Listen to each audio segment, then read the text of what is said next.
I have the question, what were some of the major accomplishments to you, like major milestones in recovery, more importantly, the mindset that helped you overcome everything that seemed impossible at the time? I'd say the first early milestones were we're getting off the vent, learning to eat again and talk. Getting off the vent, I wouldn't say was something that I had to put my mind to. It's just my body healed enough to where it eventually could breathe on its own. And some people might say that's a miracle, and I have a hard time deciding if things are miracles or not, or if it's just you know, if God did that because, the doctor said she will never get off the vent, she will never eat, she will never talk. And the closest he came to saying there are miracles is sometimes there are things that cannot be medically explained. And I don't know. The doctors, though, are going off what they've seen, So I don't know if things are miracles or if they're little tiny miracles or if they are things that just happened, as a result of me healing in modern medicine, which is a miracle in itself. Modern medicine is a miracle. But getting off the vent, I remember struggling to breathe and trying just exceptionally hard. And that was probably hardest because I had a hole in my neck, and I breathed on my own for 2 hours with a hole in my neck. So I'm in a medical book because of it, and I have a trach scar. I would have never had to have a trach if not for it. That really bothers me. Speaking of the trach, so I couldn't talk with it for the longest time, and it was awful. Then they put what's called a passy mirror valve. I don't know how to spell that, or if I'm saying it correctly, on the trach to help you talk. And the first time I talked, I didn't have the diaphragm support to force enough air out, and I sounded like I had a stoma, and I was like, oh my god, I'm gonna sound like I have a stoma forever.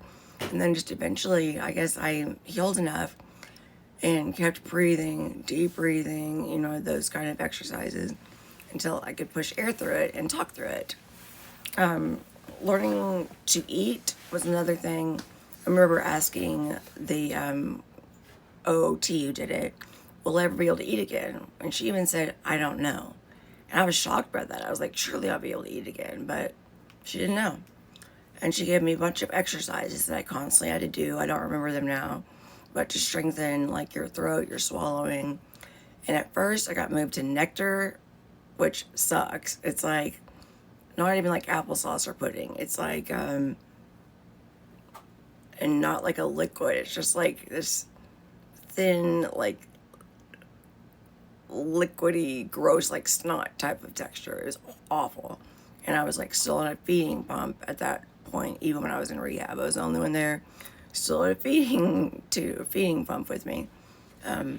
But doing those exercises and then eating my first meal when I got cleared to eat solid meals, I asked for a loaded baked potato from McAllister's and a biggest sweet tea they had. And I was thrilled. And then I drank smoothies and just started eating like crazy and gained a lot of weight because I weighed 100 pounds when I was in the hospital. Let's see, learning to eat, talk, yell to vent. I think also just learning to sit up in my chair.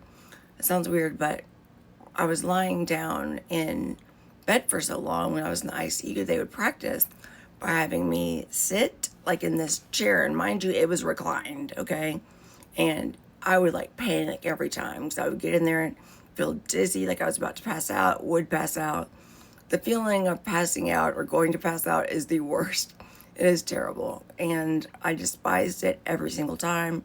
It's horrible, but I was proud because in the very first day of rehab, they had me sitting up in just a big hospital chair, that you pushed around in.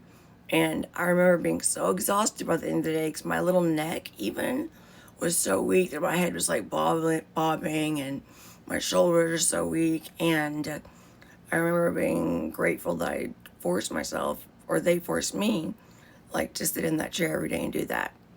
Learning to do my makeup was also huge for me because it's a sense of some kind of autonomy, some kind of control, even though none of us have control. That's an illusion.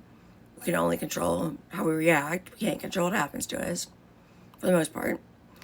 And, but it gives me a semblance of control over what I look like. It's fun to experiment with and make myself look totally different with. You probably can't tell in these videos, like, my skills. And I tried to do a makeup, like, tutorial type thing, but it ended up taking so long. I need to learn how to edit it and then probably zoom through some of it because I was, like, talking a lot and showing step by step and showing dupes. So I do need to do that for y'all, and I will. Let's see. Learning to feed myself. When I was at the Shepherd Center in Atlanta, they had me hooked up to this weird contraption where it, like, lifted your shoulder up, and I was supposed to, like, scoop down and eat like that, and that was hard. And then one day I was at home after that, and I was like, "Can you just give me a fork?" And they just slid the fork through my hands, and I was easy to eat really easily that way. You realize all it takes to eat is just do it like this. You know what I mean? So that was huge because being fed, especially in public, was humiliating. I mean, it was awful. And there are some things a lot of people like give me bites of, like if I'm doing my makeup or something, someone will give me a bite of something. I'm busy.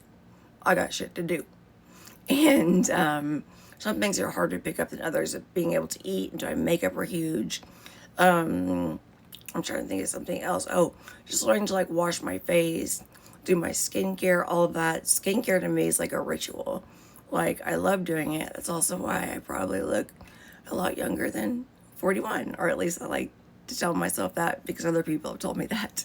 Skincare is essential, and just doing it, I use the back of my hand, and I've learned that works just as good as the front. I use brushes and, of course, and everything like that. But learning to do those very simple tasks was huge. Learning to stand on my own, which right now I couldn't do because I'm so weak, was also really big. And just doing sits to stands, pushing on a total gym. But those things were easy.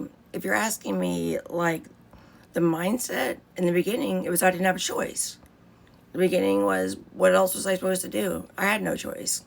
I had to do those things, or else I wouldn't survive. But as far as everything else, it was just the desire, the want to, the just extreme desire to want to have some kind of control over things. And I'm sure there's a lot more I could do if I really had a strong desire to.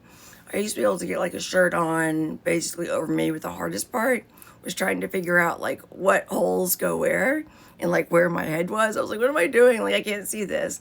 That was really hard for me, but I could get it up to, like, over my head, but couldn't pull it down.